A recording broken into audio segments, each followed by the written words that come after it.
It was a rainy night when Daniel, a college student, found himself alone in the library, buried in books for an upcoming exam. The fluorescent lights flickered slightly, casting eerie shadows across the aisles of forgotten tomes.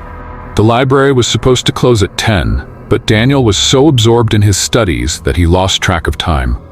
When he finally looked up, the clock read 11:15. He cursed under his breath and hurriedly packed his bag.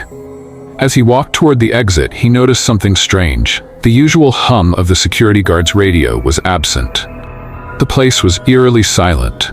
Daniel approached the front desk, expecting to see the old librarian, Mr. Holloway, but the chair was empty.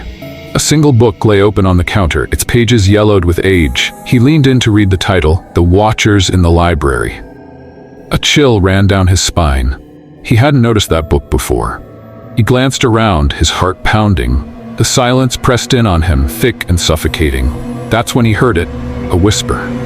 Faint, but unmistakable. Still reading? Daniel spun around, but no one was there.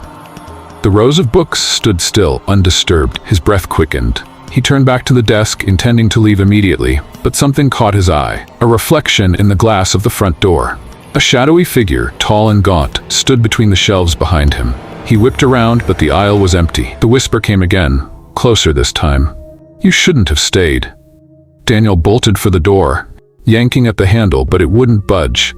The lights flickered wildly, and a book from a high shelf fell to the floor with a deafening thud.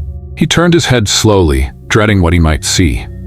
There, at the end of the aisle, stood a figure cloaked in darkness, its face obscured.